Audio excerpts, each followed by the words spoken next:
అంటరానితనము ఈ వివక్ష అనేది ఫస్ట్ బైబిల్ ఉంది సార్. ఇంగ్లాండ్లో ఇంతకుముందు చిన్నపిల్లల్ని షెడ్యూస్ చేసి చాలా కూడా మన భారతదేశం కూడా అట్లా జరగకుండా ఉండాలి అంటే ఈ యొక్క మతం మారిన వాళ్ళని ఎంత వీలైతే అంత బయటకు తీసుకురావాలి. ఇంతకు మించిన కిరాతకం ప్రపంచంలో ఏ సాహిత్య గ్రంథంలో ఉండదో అని అలాంటి పుస్తకం ఏదైనా ఉందంటే అది బైబిల్. ఏదైనా పాస్టర్ దగ్గరికి వెళ్ళేసి బైబిల్ ఇచ్చి, సార్ ఆది కాండం నుంచి ప్రకటన గ్రంథం వరకు బైబిల్ మొత్తం మీద మంచి విషయాలు ఏమున్నాయి చెప్పండి అని 99% పాస్టర్లు సార్ ప్రతిరోజు రాత్రి అయితే యేసు ప్రభుతో డైరెక్ట్ మాట్లాడుతున్నారు. అంతకంటే మీరు ఊహించిన దానికంటే కూడా అత్యంత కిరాతకమైన వ్యక్తులు ఈ పాస్టర్లు. ఖచ్చితంగా సార్. ఇప్పుడు నేను క్రిస్టియానిటీ మ్యారేజ్ చేసుకోవడానికి ఒక రీజన్ ఏంటంటే, ఎవరైతే క్రైస్తవంలో నుంచి బయటికి రావాలి అనే ఆలోచన ఉండి బయటికి రాలేక రకరకాలుగా నలిగిపోతుంటారు.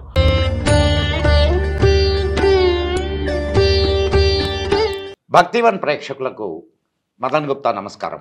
మనం ఎప్పట్లాగే ఈరోజు కూడా ఒక ప్రముఖమైనటువంటి వ్యక్తితో చర్చా వేదికను నిర్వహిస్తున్నాం. ఓ విలక్షణమైన వ్యక్తి. మనం ఆ వ్యక్తి విలక్షణత, ధర్మానికి అతను చేస్తున్నటువంటి సేవ, ధర్మం పట్ల ఆకర్షితుడై అతను నిర్మిస్తున్నటువంటి సినిమాలు, వీటన్నిటి గురించి, షార్ట్ ఫిలిమ్స్, వీటన్నిటి గురించి మనం తెలుసుకుందాం. నిరంతరం ఒక పోరాటాన్ని చేస్తున్నటువంటి పోరాట వీరుడు Praveen Kumar. Welcome to Bhaktivan channel Praveen. నమస్కారం సార్. ముందుగా భక్తివన్ ఛానల్ ప్రేక్షకులందరికీ నమస్కారం. Very good Praveen. And of course మనం ఇక్కడ చర్చించాల్సిన విషయం కాదు, అయినప్పటికీ వివరాల కోసం మాత్రం ఆ విషయాన్ని చెప్పదలుచుకున్నాను. ప్రవీణ్ ఒక దళిత కుటుంబం నుంచి వచ్చినటువంటి వ్యక్తి. అంతేకాకుండా ప్రవీణ్ బేసిక్గా ఒక క్రిస్టియన్ కుటుంబంలో పుట్టినటువంటి వ్యక్తి. ప్రవీణ్ గారు సార్, మీరు అంటే అఫ్ కోర్స్ పుట్టుకతో ఎవరు క్రిస్టియన్ గారు, పుట్టుకతో ఎవరు హిందువులు కాదు, కానీ క్రిస్టియన్ కుటుంబంలో పుట్టారు మీరు. అవును సార్. అండ్ మీరు దళిత్ ప్లాట్ఫామ్ నుంచి వచ్చారు. అవును సార్. ఎందుకు అసలు మీరు ఘర్వాపసి అయ్యారు? అంటే మీకు చుట్టూ ఎన్విరాన్మెంట్ అంతా కూడా క్రిస్టియన్ ఎన్విరాన్మెంటే ఉంటుంది. అండ్ ఎవ్రీడే మీ మైండ్ మీద దాని ప్రభావం ఉంటుంది. అటువంటి పరిస్థితి నుంచి మీరు ఎలా మళ్ళా హిందూ ధర్మంలోకి వచ్చారు? అసలు ఎందుకు వచ్చారు? హిందూ ధర్మంలో మీకు నచ్చిన విషయాలు ఏమిటి? క్రైస్తవంలో మీకు నచ్చని విషయాలు ఏమిటి? వీటిని గురించి కాస్త వివరంగా మా ప్రేక్షకులకు తెలియజేయండి. తప్పకుండా సార్. సార్ అంటే మాది బై బర్త్ క్రైస్తవ కుటుంబంలో పుట్టినప్పటికీ కూడా నాకు ఈ చిన్నప్పుడే నాకు కొన్ని డౌట్లు అనేవి వచ్చినాయి. అంటే నేను చిన్నప్పుడు 6th క్లాస్ 7th క్లాస్ చదివేటప్పుడే నేను కొన్ని అబ్జర్వేషన్ చేశాను. అంటే ఇప్పుడు మా దగ్గర బంధువులు ఒక ఆవిడ మాకు కొంచెం పిన్ని వరుస అవుతుంది మా ఊర్లో. అది మాది ప్రకాశం జిల్లా ఖమ్మం మండలం కమలాపురం దగ్గర. ఒకసారి పాస్ట్ వచ్చేసి ప్రెగ్నెన్స్ ఉన్న దగ్గరికి వెళ్ళి ఇలా కడుపు మీద చేపెట్టి, నేను కడుపులో ఉన్నది ఆడపిల్ల మగపిల్ల నేను ముందే చెప్తాను, నాతో దేవుడు మాట్లాడతాడని చెప్పేసి అన్నప్పుడు నాకు అప్పుడు చిన్న వయసు, నాది 7th క్లాస్ 8th క్లాస్ ఆ స్టాండర్డ్లో ఉన్నాను. నాకు అప్పుడే డౌట్ వచ్చింది, అదే కడుపులో ఉన్న ఆడపిల్లలు మగపిల్ల ముందే చెప్పడం ఏంది, చట్ట విరుద్ధం కదా, దేవుడు మాట్లాడడం ఏందని చెప్పేసి నాకు డౌట్ వచ్చి నేను అప్పుడే పాస్టర్ని ఒక ప్రశ్న రేస్ చేసిన. మీరు ఇలా ఎలా చెప్పగలుగుతున్నారండి, అది అసలు చట్ట విరుద్ధమే కదా, మీరు దేవుడితో మాట్లాడటం ఇలా, నాకెందుకు ఇది చీటింగ్ లాగా ఉంది అంటే, అప్పుడంటే నా అమ్మ నన్ను తిట్టేది, పాస్టర్ని తిడుతున్నావా, పాస్టర్ని తిట్టినావంటే దేవుడిని తిట్టినట్టే, పాస్టర్ అంటే దేవుడితో సమానం, పాస్టర్ తప్పులు చేస్తే దేవుడు చూసుకుని నువ్వు పాస్టర్నే ప్రశ్నించేంత ఓడివా అని చెప్పేసి నన్ను చిన్నప్పుడే నోరు నొక్కేవాళ్ళనమాట. అప్పుడు నాకు తెలియదు అనమాట, ఓహో అవునా అని నేను కొంచెం తప్పుగా భావించామని. నేను ఎప్పుడు కూడా నాది బీటెక్ కంప్లీట్ అయిపోయేంత వరకు కూడా నేను క్రైస్తవంలోనే ఉండేవాని. అంటే నేను చర్చికి వెళ్ళే వాళ్ళ యొక్క మైండ్ సెట్ ఎట్లుంటుందంటే, అంటే వాళ్ళు ఎప్పుడెప్పుడు చర్చ్ అయిపోతే ఇంటికి వెళ్ళిపోతామా, అంటే చర్చ్ అవ్వగానే అమ్మయ్య చర్చ్ అయిపోయిందా అన్నట్టుగా రిలాక్స్ అవ్వడము. వాళ్ళంత ఇంట్రెస్టింగ్గా ఎవరు వినట్లేదు, ఇబ్బందిగానే చర్చికి వస్తున్నారు. ఇబ్బందిగా చర్చికి రావడము, కూర్చోడం, ఏదో రావాలి కాబట్టి రావాలి, పాస్టర్ చెప్పాడు కాబట్టి చెప్పాలి అన్నట్టుగా. తర్వాత ఈ యొక్క క్రైస్తవ సిద్ధాంతాల మీద నాకు ఒక్కొక్కసారి డౌట్ వచ్చింది. అంటే మన కోసం రక్తం కార్చడం ఏంది, రక్తాలతో కడిగితే పాపాలు పోవడం ఏంది, నాకు ఎందుకు అంటే నేను తప్పుగా భావించావానేమో, ఏమో అవి కరెక్ట్ అట్లా సిద్ధాంతాలు అట్లా ఉంటాయేమో, నేనే తప్పుగా భావించావానేమో అని ఉండేది. నేను చిన్నప్పుడే నేను అంతగా చర్చికి వెళ్ళేవాడిని కాదు. నేను చర్చికి వెళ్ళకపోవడానికి కారణం ఏంటంటే, ఈ యొక్క క్రైస్తవులలో ఈ యొక్క అంటే క్రైస్తవులని చెప్పుకుంటున్న వీళ్ళలో ఒకటి అంటే చిన్న చిన్న విషయాలకు గొడవలు పడడము. ఈ చర్చిలో ఉన్న వాళ్ళే కానుకల కోసం కొట్లాడుకొని, వాళ్ళు ఇంకొక చర్చిలు కట్టుకోవడం. అంటే 2, 3 చర్చిలుగా కట్టుకోవడము. ఇవన్నీ చూసిన తర్వాత ఇదంతా రీజన్ కరెక్ట్ కాదని చెప్పేసి నేను చర్చి మానేసి నా పనైతే నేను చేసుకుంటూ ఉండేవాడిని. కొంతమంది ఇప్పుడు చర్చి కరెక్ట్ కాకపోవచ్చు, పాస్టర్ కరెక్ట్ కాకపోవచ్చు. యేసుప్రభు దేవుడే కదా! నువ్వు ఆయన వదిలిపెట్టకూడదంటే, అవునా కరెక్టే కదా! అని చెప్పేసి నేను అట్లా యేసుక్రీస్తుకు ప్రార్థనలు చేసుకుంటూ అట్లా ఉండేవాడిని. అంటే బీటెక్ కంప్లీట్ అయిపోయి ఇప్పుడు నా వయసు 31. 26, 25th వరకు కూడా నేను చర్చికి నాకు టెంపుల్ అంటే ఏంటో తెలీదు.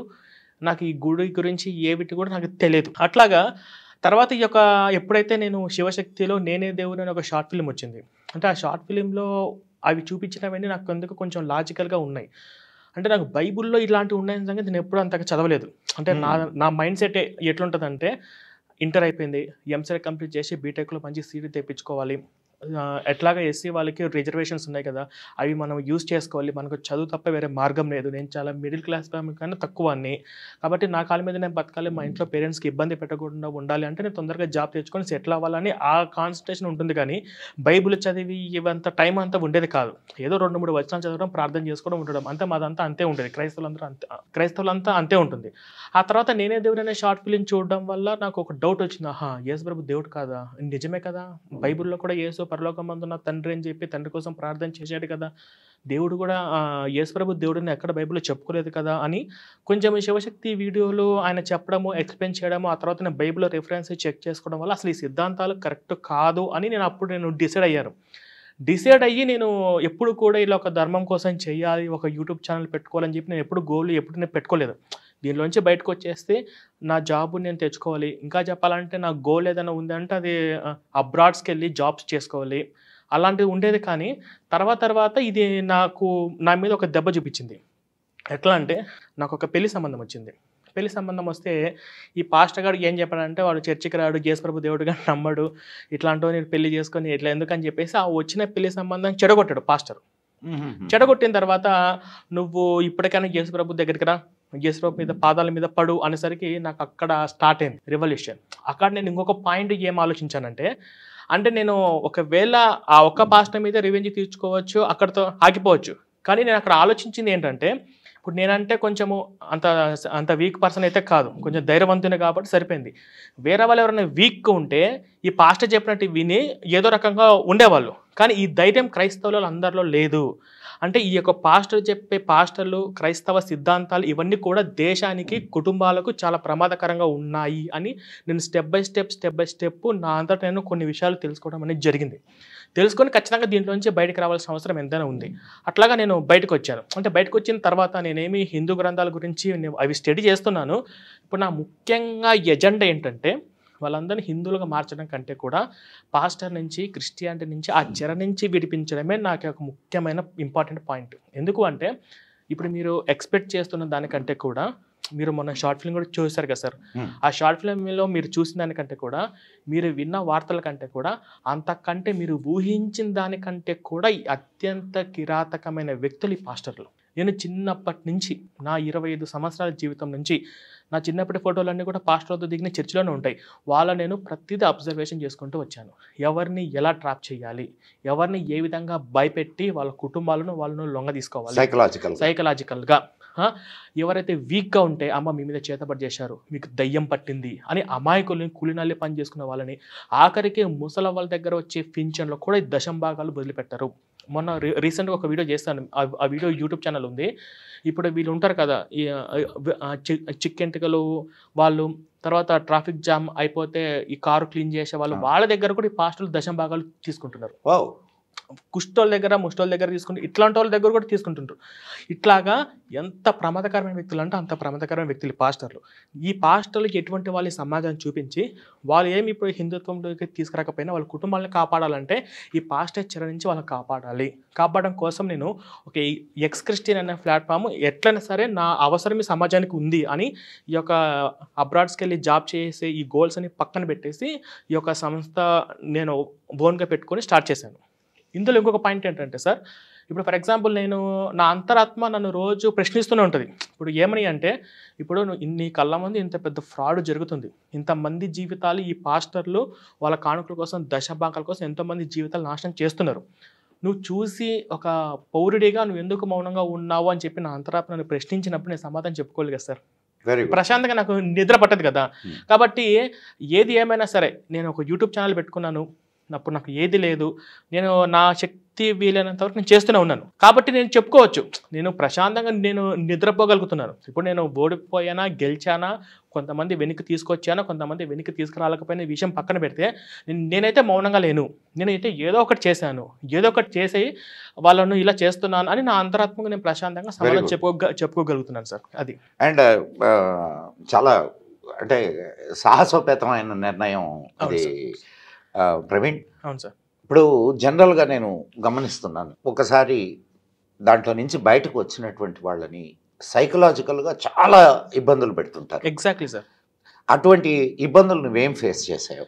అటువంటి ఇబ్బందులు అంటే ఫస్ట్ ఆఫ్ ఆల్ వాళ్ళు నాకు ఫోన్ చేసి బెదిరించడానికి ట్రై చేశారు. ఇలా దేవుడి ఉగ్రత వస్తుంది, దేవుడు విడిచిపెట్టాడు అని చెప్పేసి ఇలా రకరకాలుగా బెదిరిస్తున్నారు. నేను అంత బెదిరింపులకు నేను అంత భయపడవనే కాదు, నాదంతా వేరు. దేవుడు అన్నవాడు ఇట్లా ఉండడు, వీళ్ళే కావాలని బెదిరిస్తున్నారని. కాబట్టి నేను ఎట్లాగో బెదిరింపులకు లొంగట్లేదు. కాబట్టి కొంతమంది మా అమ్మ మీద కూడా చెప్పడానికి వెళ్ళారు. అమ్మ మీ కొడుకు ఇట్లా చేస్తున్నాడు, నీ కొడుకు తప్పు చేసి నీ మీద కూడా శాపం పడుతుంది, అది పడుతుంది, ఇది పడుతుంది అని చెప్పేసి మా అమ్మను కూడా చాలా రకాలుగా ఈ చర్చిలో ఉన్న వాళ్ళు ఇబ్బంది పెట్టడానికి ట్రై చేస్తూనే ఉన్నారు. తర్వాత నేను మా అమ్మకు సర్ది చెప్పుకుంటూ అంటే ఈ విషయాలలో కొన్ని రకాలుగా నాకు మా అమ్మకు కానీ కొన్ని రకాల విభేదాలు వచ్చినప్పటికీ కూడా నాకు నా కుటుంబం కంటే కూడా నేను ఎంతో మందిని నేను ఇన్స్పైర్ చేయగలగాలి. ఎందుకంటే సార్ ఇప్పుడు నేను ఇక్కడ ధైర్యంగా ఉన్నాను అనుకోండి, ఎక్స్కృష్ణ యూట్యూబ్ ఛానల్లో క్రిస్టియన్షిప్ బయటకు వచ్చిన నేను ఇక్కడ ధైర్యంగా ఉంటే నాతో పాటు బయటకు వచ్చిన వాళ్ళు ఇంకా ధైర్యంగా ఉంటారు. ఇంకా ఎంతో మందిని ఇన్స్పైర్ చేయగలుగుతాను. ఎందుకంటే ఇప్పుడు ఉన్నటువంటి వచ్చే యువత, మా యువత జనరేషన్ వాళ్ళు అందరూ చదువుకున్న వాళ్ళే వస్తున్నారు.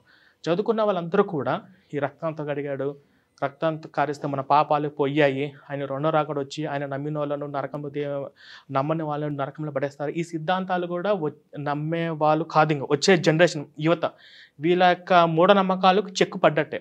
కాబట్టి వాళ్ళందరినీ మరింత ధైర్యం చెయ్యాలి అంటే నేను నాలాంటి వాళ్ళు ఇంకా చాలా మందిని తయారు చేయాలంటే నేను ఇక్కడ స్ట్రాంగ్గా ఉండాలి. దీనికోసం కొన్ని రకాల ఫ్యామిలీ పరంగా విభేదాలు వచ్చినా కూడా అవి ఖచ్చితంగా ఎదుర్కోవాలి. వీళ్ళు ఎంత భయపెట్టినా కూడా మనము ఇప్పుడు వాళ్ళు భయపెట్టే స్టేజ్ నుంచి జారి ఇప్పుడు వాళ్ళే భయపడే స్టేజ్కి వచ్చారు. ఇప్పుడు అంటే నువ్వు అది వదిలివేయడం ఒకటి. ఇప్పుడు చాలామంది నేను ఇంకొక విషయం గమనిస్తున్నది ఏంటంటే, వదిలివేసిన వాళ్ళు కొంతమంది. వదిలివేయడం అని అంటే పూర్తిగా క్రిస్టియానిటీని వదిలివేసి అండ్ హిందూ ధర్మంలోకి రాకపోవడం తర్వాత సంగతి. న్యూట్రల్గా ఉండేటటువంటి వాళ్ళు కొంతమంది ఉన్నారు. అండ్ హిందూ ధర్మంలోకి వచ్చిన వాళ్ళు కొంతమంది ఉన్నారు. హిందూ ధర్మంలోకి మీరు హిందూ ధర్మంలోకి వచ్చారా, న్యూట్రల్గా ఉన్నారా? నేను హిందూ ధర్మంలోకి అయితే వచ్చాను సార్. ఇంకో క్వశ్చన్ చెప్పాలంటే, ఇప్పుడు పూర్తిగా క్రైస్తవాన్ని వదిలించుకోవడం, పూర్తిగా పాస్టర్ని వదిలించుకోవడం అనేది అంత సామాన్యమైన విషయం కాదు. ఎందుకు అంటే ఇప్పుడు మాలాంటి కుటుంబాలన్నీ ఎట్లా ఉంటాయంటే, ఫర్ ఎగ్జాంపుల్ నేనే ఉన్నాను సార్. ఇప్పుడు మా చెల్లికి పెళ్లి చేయాలి, లేదా నాకు పెళ్లి సంబంధాలు వచ్చినా, మా ఇంట్లో ఏదన్నా శుభకార్యాలు జరిగినా, బర్త్డేలు ఉన్నా, ఇవన్నీ కూడా పాస్టర్ వచ్చి చేయాల్సిందే. ఇప్పుడు నేను ఎట్లాంటోని అనేది మాకు ఒక పెద్ద దిక్కులాగా పాస్టర్ని చెప్పాల్సిందే. ఇట్లాగా ఒక పాస్టర్ మతం మార్చిన తర్వాత ఆ కుటుంబాన్ని మొత్తం గుప్పెట్లు పెట్టుకుంటాడు. వాళ్ళ ఇంట్లో అంటే వాడు ఎటువైపు వెళ్ళనివ్వకుండా, వాళ్ళ ఇంట్లో గృహప్రవేశాలు ఉన్నా, బర్త్డేలు ఉన్నా, ఏ కార్యక్రమాలు ఉన్నా ఈ పాస్టర్కి చెప్పకుండా, ఈ పాస్టర్ లేకుండా చేయలేడు. ఇప్పుడు ఒకటి బయటకు వచ్చి ఇంకొకటి బయటకు రాకపోయినా మొత్తం ఆ కుటుంబం మొత్తం బయటకు రావడం ఇదంతా సామాన్యమైన పని కాదు. ఎందుకంటే అందులోంచి బయటకు వస్తే ఈ చుట్టుపక్కల ఉన్న వాళ్ళందరూ కూడా బంధువులు కూడా విరోధులుగా అవుతారు. వీళ్ళకేంటంటే మతమే ఇంపార్టెంట్. నా క్రైస్తవులు అయితేనే ఇంపార్టెంట్. క్రైస్తవుల నుంచి బయటకు వస్తే వాళ్ళు పూర్తిగా వాళ్ళు వెలివేయడం లాంటివి చేస్తారు. కాబట్టి వాళ్ళను వదిలించుకోవడం చాలా కష్టము. ఇప్పుడు నేను హిందుత్వంలోకి వచ్చానా, హిందూ ధర్మాన్ని స్వీకరించానా అనేది పక్కన పెడితే, ఈ క్రైస్తవుల నుంచి బయటికి తీసుకురావాలి, పాస్టర్ నుంచి విడిపించాలనేది నేను ముఖ్యంగా ఎజెండా పెట్టుకున్నాను. నాకైతే నేను బయటకు వచ్చిన తర్వాత భగవద్గీత చదివాను. నాకు భగవద్గీత చదివిన తర్వాత నాకు చాలా అర్థవంతంగా నాకు బాగా నచ్చింది. నేను శ్రీకృష్ణుని పూజించుకుంటాను. అట్లాగే ఆంజనేయ స్వామి అంటే నాకు చాలా ఇష్టము. నేను ఎప్పుడైనా గుడికి వెళ్ళి దండం పెట్టుకుని పూజించుకుంటాను సార్. Very good. సి ఇక్కడ హిందువు అంటే ఏదో ప్రతిరోజు నువ్వు గుడికి వెళ్ళాలా, ప్రతిరోజు ఇట్లాంటి అండ్ మీ మైండ్ని బ్లాక్ చేసే, షెడ్యూల్స్ చేసేటటువంటి విషయాలు ఏమి ఉండవు ఇక్కడ హిందూ ధర్మంలో. హిందూ ధర్మంలో ఉన్నటువంటి ఇదేంటంటే స్వాతంత్రం, అవును సార్, స్వేచ్ఛ. స్వేచ్ఛగా మీకు ఇష్టం వచ్చినట్టు దైవాన్ని మీకు ఇష్టం వచ్చినట్టు కొలుచుకోవచ్చు. అది ఇంకోటి ఏంటంటే పాస్టర్లు నాకు అప్పుడప్పుడు కింద కామెంట్లు పెడుతుంటాడు, నువ్వు నరకంలో పడిపోతావు, దేవుడు ఉగ్రత వస్తుంది అని చెప్పేసి ఇట్లా నాకు రకరకాల భయం పెట్టినప్పుడు నా మనసులో ఒకటి శ్రీ ఆంజనేయం, ప్రసన్న ఆంజనేయం, శ్రీ ఆంజనేయం, జయ శ్రీ ఆంజనేయం ఇట్లా అనుకుంటూ ఉంటే నాకు 10 ఇంతలు ధైర్యం వస్తుంది, 10 ఇంతలు నాకు ఎనర్జీ వస్తుంది. చూడే స్వర్గం నరకం ఇవన్నీ మానవ కల్పితాలే. అవును సార్. అండ్ నువ్వు నీ మనస్సుని ఆనందంగా ఉంచుకుంటే స్వర్గం, అవును సార్. నీ మనస్సుని ఇదిగో ఇట్లాంటి మూఢనమ్మకాలతో నింపుకుంటే అది నరకం. అవును సార్. సో స్వర్గం నరకం అనేది పైన ఎక్కడ లేదు, ముందు ఇక్కడ అనుభవిస్తావు. అవును సార్. అది మాత్రం నిజం. అవును సార్. అండ్ తర్వాత ఇంకొకటి, ఇప్పుడు నువ్వు ఒక్కడివే ఇలా బయటకు వచ్చావా, లేకపోతే మొత్తం మీ ఫ్యామిలీ పరిస్థితి ఏంటి? అంటే మా ఫ్యామిలీలో ఒకప్పుడు కంటే ఇప్పుడు కొంచెం బెటర్ సార్. ఒకప్పుడు మా అమ్మ అస్సలు గుడికైతే వచ్చేది కాదు. ఇప్పుడు కూడా మా అమ్మ అయితే బయటకు వెళ్ళిన పరిస్థితిలో ఉంది. ఎందుకంటే ఆ అబ్బాయి ఏదో తెలియకుండా మాట్లాడుతున్నాడు, నా కొడుకు అంతే అని చెప్పేసి అలా బ్రెయిన్ అలా తయారైపోయింది.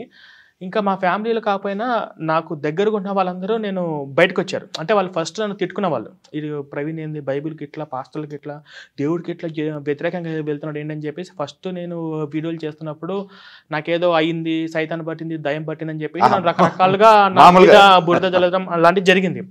అట్లా నేను అసలు వాళ్ళు ఎవరిని కూడా పట్టించుకోలేదు. మా సొంత తమ్ముళ్ళను కూడా ఎవరు పట్టించుకోలేదు. నా పని నేను చేసుకుంటూ వచ్చాను. కానీ ఇప్పుడు తర్వాత వాళ్ళు నా సిచ్యువేషన్స్ అని చూసి నేను వాళ్ళందరికీ బైబిల్ ఎక్స్ప్లెయిన్ చేసి నేను ఒక బుక్లెట్ రాశాను. ఆ బుక్లెట్ అవన్నీ ఇచ్చి వాళ్ళకి ఎక్స్ప్లెయిన్ చేస్తే కొంతమంది అయితే రియలైజ్ అయిపోయారు. మా అక్క కొడుకున్నాడు సార్, అతని పేరు చెప్పాలనుకోవట్లేదు. అతను ఏంటంటే ఫస్ట్ నన్ను చంపేద్దాం అనుకున్నాడు. ఇట్లా పాస్టర్లకు యేసు ప్రభుకి వ్యతిరేకంగా వెళ్తుండే ప్రవీణ్ మామ ఈయన ఏదో ఒకటి చేయాలి అనుకునేవాడు. ఇప్పుడు ఈరోజు అతని వాట్సాప్ స్టేటస్ రోజు జై శ్రీరామ్ అని ఉంది.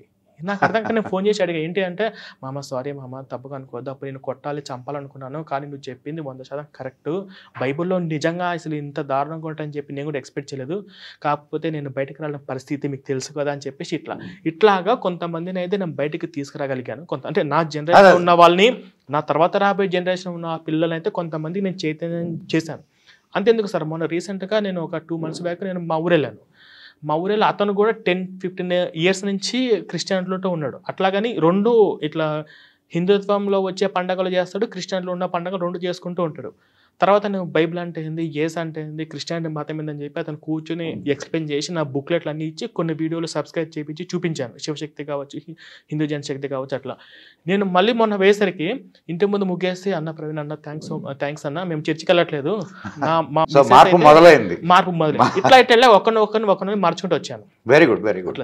అండ్ ఇంకొక చిన్న, మీరు మ్యారీడ్ కదా? అవును సార్, మ్యారీడ్ సార్. పిల్లల? అవును సార్, ఒక బాబు. Very good. సో మీ మ్యారేజ్ క్రిస్టియన్ సిస్టమ్ ప్రకారం జరిగిందా అండ్ హిందూ ప్రకారం జరిగిందా? కంప్లీట్గా క్రిస్టియన్ సిస్టమ్ ప్రకారమే జరిగింది. అమ్మాయి క్రిస్టియనా సార్? క్రిస్టియన్. అమ్మాయి కూడా క్రిస్టియన్. సో ఇప్పుడు అంటే జనరల్గా this is a very big conflict in your day to day life. ఆమె క్రిస్టియన్, మీరు నాన్ క్రిస్టియన్. ఇది మీ మధ్య ఉన్న అగాధాన్ని సృష్టించిందా? అంటే మామూలుగా దీంట్లో కూడా నేను మీ మధ్య తగాదా పెట్టడానికి వచ్చిన నేను జస్ట్ ఫర్ ద, ఇప్పుడు ఇటువంటి సమస్యని చాలా మంది ఎదుర్కొంటున్నారు, అందుకు అడిగాను నేను. ఇప్పుడు చాలా మంది స్త్రీలు బయటకు వచ్చి పురుషులు దాంట్లోనే ఉన్నవాళ్ళు, పురుషులు బయటకు వచ్చి స్త్రీలు దాంట్లోనే ఉన్నవాళ్ళు చాలా మంది ఉన్నారు. ఈ కాన్ఫ్లిక్ట్ని చాలా కుటుంబాలు ఎదుర్కొంటున్నాయి.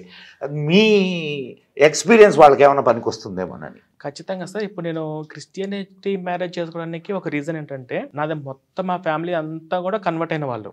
ఇప్పుడు జీవితంలో జరిగే శుభకార్యం ఒకటి, అది మ్యారేజ్. నేను ఒక పూజారిని పిలిపించుకొని ఒక హిందూ అమ్మాయిని తీసుకొని గుడిలో పెళ్లి చేసుకునే సామర్థ్యం నాలో ఉంది. నేను ఆ ధైర్యం నేను చేయగలుగుతాను. మా అమ్మను కూడా మార్చి గుడి వరకు తీసుకెళ్ళి హిందూ ప్రకారం నేను మ్యారేజ్ చేసుకోగలుగుతాను. కాకపోతే ఏంటంటే మా బంధువులు, మా రిలేటివ్స్ అందరూ ఎవరు రారు.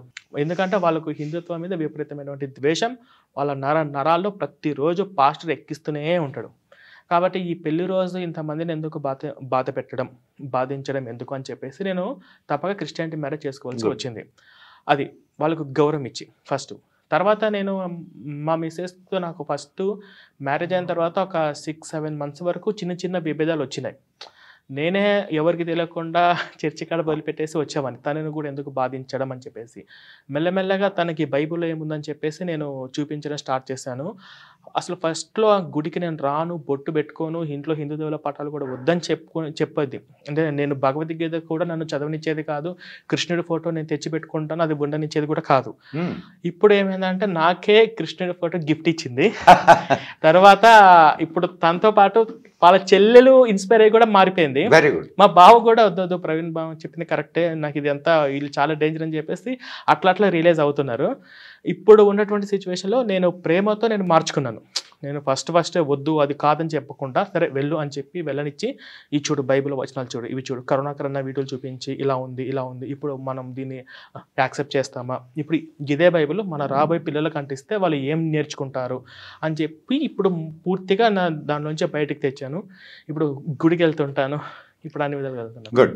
అండ్ ఇంకొక మీరు ఒక యూట్యూబ్ ఛానల్ రన్ చేస్తున్నారు కదా, దాని పేరేమిటి అండ్ దాంట్లో ఎటువంటి కంటెంట్ మీరు ఇస్తున్నారు కొంచెం వివరించండి. నాది వచ్చేసి ex Christian YouTube channel sir. Ex Christian YouTube channel అంటే ఎవరైతే క్రైస్తవంలో నుంచి బయటికి రావాలి అనే ఆలోచన ఉండి బయటికి రాలేక రకరకాలుగా నలిగిపోతుంటారు, ముఖ్యంగా వాళ్ళ కోసం స్టార్ట్ చేశాను, కానీ హిందువుల కోసం నేను స్టార్ట్ చేయలేదు. ఫస్ట్ హిందువుల కోసం ఆల్రెడీ చాలా ఉన్నాయి, శివశక్తి, హిందూ జనశక్తి చాలా ఉన్నాయి. వాళ్ళు బయటికి రాలేక, అంటే ఇప్పుడు కొంతమంది మా అమ్మ ఒప్పుకోదు, మా నాన్న ఒప్పుకోదు, నేను తప్పదు అని అనుకున్న వాళ్ళందరూ కూడా భయపడుతున్న వాళ్ళందరికీ ఒక ధైర్యం ఇస్తుంటాను. ఒక వాట్సాప్ గ్రూప్లు క్రియేట్ చేసి జిల్లాల వైజ్గా, అంటే మనం ఏం చెప్తామంటే సాధ్యమైనంత వరకు ప్రశ్నించు, ముందు పాస్టర్ ఎట్లాంటి వాడో వాడికి తెలియజేస్తాను, తెలియజేసిన తర్వాత ఆ తర్వాత వాడంతా వాడు నీకు పెళ్ళైన తర్వాత నీ జీవితం నీ చేతికి వచ్చిన తర్వాత అప్పుడు నువ్వు ఒక మంచి డెసిషన్ తీసుకో. ఇప్పుడు మీ పేరెంట్స్ అమ్మ నాన్న క్రిస్టియన్ ఉన్నంత మాత్రాన వాళ్ళని ద్వేషించొద్దు, అలాంటి భావన మన దాంట్లో లేదు అని చెప్పేసి వాళ్ళకు ధైర్యము గైడెన్స్ ఇవ్వడం కోసమే నేను మెయిన్గా ఈ ఛానల్ పెట్టుకున్నా, ముఖ్యంగా క్రిస్టియానిటీ వాళ్ళకి. ఇంకా నాది ఇంకొక పాయింట్ ఏంటంటే, సరే పోతే పోనీలే యేసు నమ్మితే నమ్మారు, కానీ పాస్టర్ని నమ్మనివ్వకుండా, చర్చికి వెళ్ళనివ్వకుండా ఎన్ని విధాలుగా అయితే వాళ్ళను బయటికి తీసుకురావాలి అని ప్రయత్నం చేస్తాను. యేసు నమ్మినా పర్లేదు కానీ పాస్టర్ని చర్చికి వెళ్ళనివ్వకుండా, కానుకలు దశంభాగాలు ఇవ్వనివ్వకుండా దీనికి అడ్డుకట్ట వేసే విధంగా మేము మా టీం పనిచేస్తున్నాం సార్. తర్వాత మీరు మధ్యలో ఒక మాట అన్నారు సార్, అదే నేను ఒక బుక్లెట్ రిలీజ్ చేశాను సార్, దాని గురించి కాస్త చెప్పండి. ఇది వచ్చేసి ఎక్స్క్రిస్టియన్ బుక్లెట్ సార్. ఇందులో క్రైస్తవుల కోసం కాబట్టి ఓ క్రైస్తవుడు మేలుకో అని చెప్పేసి ఉంది. ఇది వచ్చేసి నా ఎక్స్పీరియన్స్, నా ఫీలింగ్స్ నేను షేర్ చేశాను. నేను బైబుల్ తర్వాత క్రిస్టియన్ నుంచి బయటకు వచ్చిన తర్వాత బైబుల్ అంతా చదివిన తర్వాత ఇవి బైబుల్లో లేనివి ఎలా ప్రచారం చేస్తున్నారు, ఇవి బైబిల్లో ఉండి ఎప్పటికీ చెప్పనివి ఏంటి, అసలు బైబిల్ దేవుడి యొక్క క్యారెక్టర్ ఏంటి, తర్వాత యేసుక్రీస్తు గురించి క్యారెక్టర్ ఏంటి. అంటే యేసుక్రీస్తు నేను 2-3 విధాలుగా అతను ఉంటాడు. కాసేపు కరుణామయుడు, దయమయుడు అంటాడు, కాసేపు సముద్రంలో పడేయండి, తోసేయండి, చంపండి అని చెప్పేసి ఇలాంటి లక్షణాలు ఉంటాయి. అవి చెప్పరు. యేసుప్రభే మద్యం తాగినట్టు ఉంటుంది, యేసుప్రభే ఇవన్నీ గొడవల మధ్య మీ ఇంట్లో గొడవ పెట్టినకే వచ్చానని చెప్పేసి ఉంటుంది. అవన్నీ కూడా ఎప్పుడు వీళ్ళు చర్చిలో చెప్పరు. బహిరంగంగా కొన్ని వచనాలు చెప్పాలంటే కూడా ఈ పాస్టర్కి సిగ్గు, అంత దారుణమైనటువంటి వచనాలు బైబిల్లో ఉంటాయి. వాటికి అవన్నీ ఎక్స్ప్లెయిన్ చేస్తున్నాను. ఇది అసలు యేసుక్రీస్తు రెండో రాకడ ఇప్పటిది కాదు, సింపుల్ అన్నమాట. ఇట్లాగే ఇప్పుడు నేను ఇంత పెద్ద పుస్తకాలు ఇచ్చి వాళ్ళు చదువుదాం పక్కన పెట్టడం కన్నా, ఇది జస్ట్ టీ తాగే సమయంలోనైనా ఇది ఓపెన్ చేస్తే ఎంతటి వాళ్ళకైనా కానీ క్రైస్తవ సిద్ధాంతాలు ఏంటి, ఆ సిద్ధాంతాలు బైబిల్లో ఉన్నదేంటి, ఈ పాస్టర్ ప్రచారం చేసేది ఏంటి అనేది వాళ్ళకి అర్థమయ్యే రీతిలో చెప్పడానికి ట్రై చేయడమే ఈ పుస్తకం. ఇది ముఖ్యంగా ఇప్పుడు లాస్ట్లో కూడా ఒక చెప్పాను, చివరి మాట, పైన చెప్పిన వచనాల ఆధారంగా మీ పాస్టర్ ప్రశ్నించండి, మీకు సరైన సమాధానము, మీ పాస్టర్ వచ్చే ప్రశ్నలు మీకు లాజికల్ కనిపిస్తే మీరు చర్చికి వెళ్ళండి. అంతేగాని నేను ఏ మతంలోకి రమ్మని చెప్పను, ఒక మతం నుంచి వెళ్ళమని చెప్పను, కానీ మీరు మీ కుటుంబం జాగ్రత్త అనే విధంగా ఒక మంచి ఆలోచన విధంగా తెచ్చాను అన్నమాట సార్ ఈ పుస్తకం. గుడ్. అండ్ ఇంకొక చిన్న ఇది, ఇప్పుడు అంటే సడన్ గా మీరు మీ ఒక కమ్యూనిటీ, పెద్ద కమ్యూనిటీ నుంచి బయటకు వచ్చేసారు, చాలా సాహసోపేతమైనటువంటి విషయం నంబర్ 1. అండ్ మీ ఆర్థిక పరిస్థితి, మీరు ఎలా సర్వైవ్ అవుతున్నారు? ఇప్పుడు అటువైపు నుంచి చాలా థ్రెట్స్ ఉంటాయి, మిమ్మల్ని ఎట్లయినా సరే అణగదొక్కాలా అని. అవును సార్. అండ్ ఇటువైపు నుంచా మీకు సపోర్ట్ ఉండదు. అవును నేను ఉన్న ఫ్యాక్ట్ కరెక్టే చెప్తున్నాను. సార్ మీరు చెప్పారు. మరి మీ మీ సర్వైవల్ ఎట్లా, ఎటువంటివి ఆర్థిక పరిస్థితులను ఎదుర్కొంటున్నారు? కొంచెం అంటే దీనికి ఇటు హిందువులు కూడా స్పందించాలని కోరుకుంటూ నేను చెప్తున్నాను అనమాట. ఎందుకంటే మీలాంటి వాళ్ళని ఎంకరేజ్ చేయవలసినటువంటి బాధ్యత హిందువుల మీద ఉన్నది. దానికి మీ జాబ్ చేస్తున్నా సార్. నేను చేస్తున్నారా? నేను ఇంటీరియర్ డిజైన్ గా నేను చేస్తున్నాను. ఇక్కడ కుకట్పల్లిలో చేస్తుంటాను. అంటే ఇది క్యాడ్ డిజైనింగ్. ఇప్పుడు సాఫ్ట్వేర్ కంపెనీలు ఉంటాయి కదా సార్, పెద్ద పెద్ద సాఫ్ట్వేర్ కంపెనీకి అక్కడికి వెళ్ళి మెజర్మెంట్స్ తీసుకొని టేబుల్స్ ఎన్ని వస్తాయని చెప్పేసి ఇంటీరియర్ డిజైనింగ్ నేను జాబ్ చేస్తున్నాను. Good good. జాబ్ చేసుకుంటూ మీ జాబ్ మీరు చేసుకుంటూ చేస్తున్నారు ఇది. అవును సార్. ఇప్పుడు నేను ఎందుకు ఈ ప్రశ్న ప్రత్యేకంగా అడిగానంటే చాలా మంది క్రిస్టియానిటీ నుంచి బయటకు రావడానికి సిద్ధంగా ఉన్నారు. అవును సార్. అటువంటి వాళ్ళు ఎలా సర్వైవ్ కావాలా అనే దానికి మీరు ఒక సమాధానం కావచ్చు. అవును సార్. వాళ్ళు అంటే ఇప్పుడు వాళ్ళు ఎట్లా బయటికి రావాలి అంటే అది వాళ్ళు తెలుసుకోవాలి. ఫస్ట్ పాస్టర్ అంటే ఏంది, బైబిల్ అంటే ఏంది వాళ్ళకి తెలియజేస్తే చాలు, ఎంత ప్రమాదకరం. ఆ తర్వాత వాడికి ధైర్యం వస్తుంది, కొంత టైం పడుతుంది.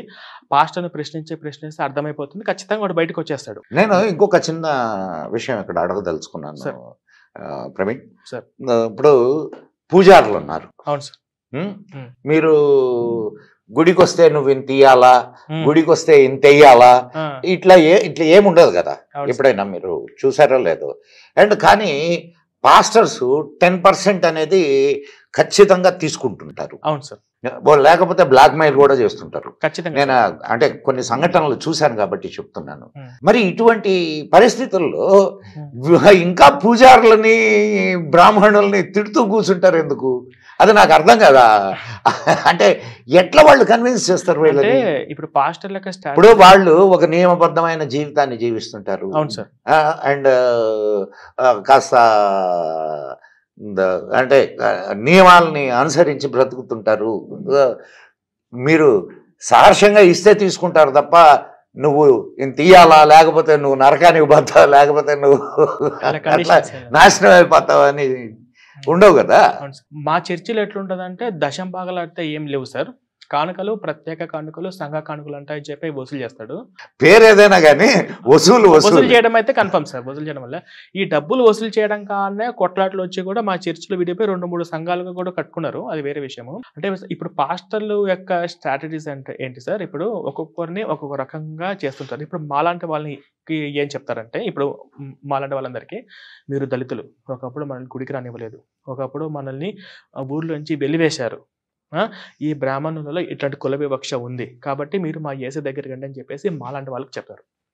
చేపలు పట్టే వాళ్ళ దగ్గరికి వెళ్ళి బైబుల్లో యేసు చేపలు పట్టాడు, జాలర్ లాంటి యేసు ప్రభుకి ఇష్టం అని చెప్పేసి అట్లా వాళ్ళని మత మార్పిడి చేస్తూ ఉంటారు. ఇట్లాగా ఒక్కొక్క రకంగా ఇప్పుడు కుమ్మరి పని చేసే వాళ్ళని బైబుల్లో కుమ్మరి పని చేసేది, కార్పెంటర్ పని చేసే వాళ్ళని బైబుల్లో యేసు కార్పెంటర్ పని చేశాడు కాబట్టి కార్పెంటర్ వాళ్ళు మన యేసు అని చెప్పేసి ఇలా ఒక్కొక్క రకంకి ఒక్కొక్క స్ట్రాటజీస్ వాళ్ళు యూజ్ చేస్తుంటారు సార్. ఇప్పుడు బ్రాహ్మణులు అంటే అంత ఈజీగా మారే వాళ్ళు కాదు. ఇప్పుడు వీక్ గా ఉన్న వాళ్ళు బ్రాహ్మణులు అని చెప్పుకొని అంటున్నారు కానీ వాళ్ళు ఎవరైతే కాదు. అట్లాగే వీక్ మైండ్ ఉన్న వాళ్ళని మొత్తానికి ఏ విధంగా సరే, ఎవరైనా సరే, ఎలాగైనా సరే మతం మార్చడానికి ఒక్కొక్కరు ఒక్కొక్క స్ట్రాటజీ తీసి వాళ్ళు యూజ్ చేస్తూ ఉంటారు సార్. అట్లాగా ఈ బ్రాహ్మణుల మీద వాళ్ళు వీలైతే ఇట్లా యూజ్ చేస్తుంటారు. ఎందుకంటే వాళ్ళని ఎలాగైనా గుడికి వెళ్ళాలని చర్చికి తీసుకెళ్ళాలి అంతే. ఇప్పుడు ఇంకొక చిన్న ఇది, మీరు దళిత్ ఫ్యామిలీ నుంచి వచ్చారు. అవును సార్. మీరు లేదు క్రిస్టియానిటీలో ఉన్నప్పుడు కానీ లేదా క్రిస్టియానిటీ నుంచి బయటకు వచ్చినప్పుడు కానీ మీరు ఈ అంటరానితనం, ఈ అణగద్రొక్కుడు, ఈ వివక్ష వీటిల్ని మీరేమన్నా మీ జీవితంలో ఎదుర్కొన్నారా? అంటరానితనము, ఈ వివక్ష అనేది ఫస్ట్ బైబిల్ ఉంది సార్. నేను అది రెఫరెన్స్ కూడా చూపిస్తాను. ఎందుకంటే ఇప్పుడు హిందువులు అందరూ ఒకటే, కానీ బైబిల్ ప్రకారం ఏంటంటే తన క్రైస్తవుల కాలంలో కానీ వాళ్ళందరూ అన్యులు, వాళ్ళు విగ్రహారాధికులు, అంటే ఇలా కులాలను మతాలను విడగొట్టనేది బైబిల్లో ఉంది ఫస్ట్. ఈ యొక్క అంటరానితనం అనేది నేను ఒకసారి మా మిసెస్ తోటి ఛాలెంజ్ వేసి రాజమండ్రిలో ఇస్కాన్ టెంపుల్కి వెళ్ళాము. లోపలికి వెళ్ళాము, ప్రసాదం తిన్నాము. మేము ఎవరికి ₹1 కూడా వేయలేదు. నేను చెప్పాను గుడి బయట. ఎవరైనా మిమ్మల్ని కులం ఏమిటి అని అసలు అడగలేదు సార్. అడగను కూడా అడగలేదు. అసలు అలాంటి వివక్ష లేదు. ఇంకోటి ఏంటంటే మాకు అప్పుడు ఎప్పుడు ఏదో జరిగి ఉండొచ్చు, కానీ దాని తగ్గట్టు నేను ఈ రోజు బీటెక్ కంప్లీట్ అయ్యిందంటే నాకు ఉన్న రిజర్వేషన్ కోటానే. అండ్ ఇంటర్మీడియట్ లో ఇంకొక చిన్న ఇక్కడ సారీ ఫర్ ద ఇప్పుడు మామూలుగా యాజ్ పర్ ద మన రాజ్యాంగం ప్రకారం సార్. మీరు దళిత కుటుంబంలో పుట్టుండొచ్చు, అవును సార్. కానీ ఒక క్రిస్టియన్గా రాజ్యాంగం ఇస్తున్నటువంటి వీటిల్ని అనుభవించడానికి లేదు. అవును సార్, లేదు ఖచ్చితంగా కదా. అవును. కానీ వాళ్ళ దీనికోసమేమో క్రిస్టియానిటీ, అవును సార్. అండ్ ఆదాయం కోసం హిందూ. ఇది ఈ కాన్ఫ్లిక్ట్ ని ఎవరు ప్రశ్నించారా? అదే సార్ నా పొరపాటు. నేను దీనికి సంబంధించి చాలా వీడియోలు చేశాను. వాళ్ళు ఇప్పుడు మా చర్చికి వెళ్తున్న వాళ్ళందరి సర్టిఫికేట్లో హిందూ అని ఉంటుంది, హిందూ ఎస్సీ అని ఉంటుంది. దాని ప్రకారము ఇంటర్లో బీటెక్లు రిజర్వేషన్లు తెచ్చుకుంటారు, దాని ప్రకారము స్కాలర్షిప్లు పొందుతారు, దాని ప్రకారం చదువుకుంటారు, దాని ప్రకారం గవర్నమెంట్ రావాల్సినటువంటి అన్ని రాయితీలు తీసుకుంటూ ఉంటారు. అట్ ద సేమ్ టైము వీళ్ళు అట్లా వ్యతిరేకిస్తూ ఉంటారు. అంటే ఇంక వీళ్ళను అందులో ఆ తప్పు నేను కూడా చేశాను. ఇప్పుడు నాకు బీటెక్ వరకునే కంప్లీట్ అయిందంటే నాకు ఉన్నటువంటి ఫీజు రిమెంబర్స్ పథకం ప్రకారం ఎస్సీ కాబట్టి నాకు ఉన్నటువంటి రిజర్వేషన్ ప్రకారమే. బీటెక్లో ఉన్నంత వరకు కూడా నేను వినాయకుడిని మా కాలేజీలో పెట్టినప్పుడు నేను ప్రసాదం తినేవానే కాదు, అక్కడికి వచ్చేవాడిని కూడా కాదు. అంటే నాకు తెలియదు, మమ్మల్ని పెంచేటప్పుడు అలా పెంచారు. నేను మిమ్మల్ని తప్పు పట్టడం లేదు నేను, కానీ ఉన్న పరిస్థితిని ఎట్లా మనం ఇది చేయాలా ఇది గవర్నమెంటే సీరియస్ గా చర్యలు తీసుకోవాలి సార్. మేము చెప్పినంత వరకు చెప్తాము. వాళ్ళు బతికేదే అన్ని దొంగ బతుకులు మా వాళ్ళందరూ కూడా. ఒక మాట చెప్పాలంటే నేను ఈ విషయం మా వాళ్ళందరూ కూడా కొన్నిసార్లు చెప్తే వాళ్ళు నా మీద సీరియస్ అయిపోయినారు, నా మీద చాలా సీరియస్ అయిపోయినారు. అందుకే 1-2 సార్లు ఇప్పుడు అది డ్యూయల్ ఇది కదా, కామన్ అయిపోయింది సార్. ఇప్పుడు నీకు నీ ఇష్టానికేమో క్రైస్తవం, అవును, నువ్వు మళ్ళా తినేదేమో హిందువుల డబ్బు. అవును సార్, హిందువులు తిండి తింటున్నావు. అవును. అండ్ ఓకే, తర్వాత మీరు ఒక 6 షార్ట్ ఫిలిమ్స్ తీశారు కదా. మొన్న కూడా ఒక షార్ట్ ఫిలిం మల్లేష్ కథ, మల్లేష్ కథ, అనగనగా మల్లేష్ కథ రిలీజ్ అయింది. అది రిలీజ్ అయిపోయింది. ఒకసారి దాని కంటెంట్ గురించి కొంచెం మా ప్రేక్షకులు. తప్పకుండా సార్. అంటే ఈ మల్లేష్ కథ ఏంటంటే ఇప్పుడు చాలా చోట్ల ఏం జరుగుతుందంటే ఇప్పుడు పాస్టర్లో మత మార్పిడి చేయడానికి గ్రామాలకి వెళ్తే ఎవడో ఒక్కడో ఇద్దరో ధైర్యం చేసి వాళ్ళందరినీ గుంపును తరిమి కొట్టడానికి ధైర్యం చేసి ముందుకు వస్తుంటే అరే నీకెందుకురా వాళ్ళు ప్రచారం చేస్తే చేయని అని చెప్పేసి హిందువులు అడ్డుపడుతున్నారు. సెక్యులర్స్ అన్ని మతాలు ఒకటే కదా, నువ్వెందుకు మధ్యలోకి వస్తా అని చెప్పేసి ఇలా హిందువులు అడ్డుపడుతున్నారు. ఇలా హిందువులు అడ్డుపడడం వల్ల జరిగే ప్రమాదం ఏంటి అనేది అందరికీ తెలియాలి ముందు. ఎందుకంటే ఇప్పుడు ప్రమాదకరం ఎవరు అంటే ఈ దేశానికి క్రిస్టియన్స్ ముస్లిమ్స్ వాళ్ళ పని వాళ్ళు చేసుకుంటూ పోతున్నారు. వాళ్ళకి ఒక ఉంది పని, ప్రమాదం సెక్యులర్సే. ఎందుకంటే నాలాంటి వాళ్ళు ఎవరన్నా వెళ్ళి హిందువులు ఇలా పాస్టర్లు చేసే మోసాలు అడ్డుపడతారు, నీకెందుకు మతాల మధ్య చిచ్చు పెడుతుంది, బతకదులు బతకచ్చు అని చెప్పి మధ్యలో వచ్చేది హిందువులే, ఆ సెక్యులర్ హిందువులే, వాళ్ళే ప్రమాదకరం ముందు. వీళ్ళని మార్చడమే చాలా పెద్ద కష్టం అయిపోతుంది చాలా మందికి. సో ఈ సెక్యులర్స్ వల్ల దేశానికి ఎంత ప్రమాదకరము, అసలు వాడు వస్తే ఏం చేస్తాడు, గ్రామానికి వస్తే పాస్టర్ వస్తే అసలు గ్రామానికి వస్తే అసలు ఏం చేస్తాడు, వాడికి మైండ్ సెట్ ఏంటి, వాడు బైబిల్ ప్రకారం వాడు అసలు ఏం చేసుకుంటూ పోతాడు అని అందరికీ అర్థమయ్యే రీతిలో కొంతవరకే నేను మేనేజ్ చేసి ఒక షార్ట్ ఫిల్మ్ అనేది చేశాను. దాంట్లో మీరు ఒక అంటే సాక్ష్యాలు ఇచ్చే దాంట్లో అది ఇవాళ నేను మా ఇంట్లో చెప్పాను నేను ఆ సాక్ష్యం గురించి. అది ఇక మా వాళ్ళు నవ్వి అమ్మాయికి గర్భం దాలిస్తే ప్రార్థన వల్ల భర్త లేకుండా గర్భవతి చేసేయండు.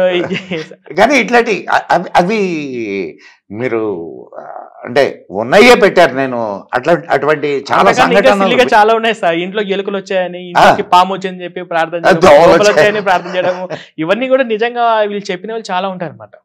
అండ్ ఇంకొక చిన్న ఇదండి, మీరు ఇప్పుడు ప్రపంచవ్యాప్తంగా, మన దేశవ్యాప్తంగా కాదు ప్రపంచవ్యాప్తంగా చర్చిలు పాస్టర్లు చేస్తున్నటువంటి అనేక దారుణాలు మనం వింటున్నాం, పేపర్లలో చూస్తున్నాం. అటువంటి మీ దృష్టికి వచ్చిన వాటిని గురించి కొంత చెప్పగలరా? అంటే సార్ నా దృష్టికి వచ్చిన వాటిల్లో నేనేం పెద్దగా క్రైస్తవంలో పుట్టినప్పటికీ పెద్ద సఫరం అవ్వలేదు. ఎందుకంటే నేను వాళ్ళతో పోలిస్తే అంత అంత ఎవరిని నమ్మేవాడిని కాదు. కానీ నా దృష్టికి వచ్చిన వాళ్ళలో మెయిన్‌గా మీకు కావాలంటే ఫోటోలు కూడా చూపిస్తాను. ఒకతను ఏం చేశాడంటే భర్త లేని సమయం చూసి వాడెళ్ళి వాళ్ళ భార్యకు మాయమాటలు చెప్పి చర్చికి తీసుకొనొచ్చిండు. చర్చికి తీసుకొనొచ్చి మొత్తం అన్ని విధాలుగా లొంగ తీసుకొని పెట్టుకున్నాడు. తర్వాత వాడు ఏం చేసిండంటే వాళ్ళ భర్త అడిగితే తిరిగి వాళ్ళ భర్త మీదే కేస్ పెట్టించాడు. కేస్ పెట్టించి జైల్‌లో పెట్టించాడు. జైల్‌లో పెట్టించి బయటకొచ్చి నాకు ఫోన్ చేసి వాడు పెళ్లి చేసుకున్న ఫోటోలు, పాస్టర్‌తో ఉన్న ఫోటోలు మొత్తం నాకు వాట్సాప్‌లో పెట్టాడు. "అన్న చూడండి" అన్న. నేను ఏదైనా వీడియో చేసినా వాడు మళ్ళీ వాళ్ళ భార్య చేత నా మీద కూడా కేసు వేపిస్తాడు. ఎందుకంటే ఆవిడ ఇటు లేదు అటుంది. ఇప్పుడు ఆవిడ ఇష్ట ప్రకారమే వెళ్తది కదబ్బా! ఇది చట్ట ప్రకారం కాదు. నువ్వే ఏదో ఒకటి చేసుకోవాలి అంతే అని చెప్పి ఇట్లాంటి సలహాలు ఇచ్చాను. ఇంకోటేందంటే ఓపెన్‌గా రంజిత్ తోఫీర్ అని ఒక పాస్టర్ ఉన్నాడు. ఆ రంజిత్ తోఫీర్ పాస్టర్ నుంచి చేసేటన్నీ వింటుంటే అసలు భయమేసింది. అతను చాలా మంది అమ్మాయిలను వాడుకున్నాడని ఈ మధ్య ఆడియో అది నేనే బయటికి తీసుకొచ్చాను. ఆ ఆడియో ఫస్ట్ నేనే బయటకి తీసుకొచ్చాను. ఆ ఆడియో బయటకు వచ్చిన తర్వాత అతని మీద ఒక వాట్సాప్ చాటింగ్ కూడా మేము బయటికి తెచ్చాము. అంటే వాళ్ళలో బయటికి తెచ్చారు.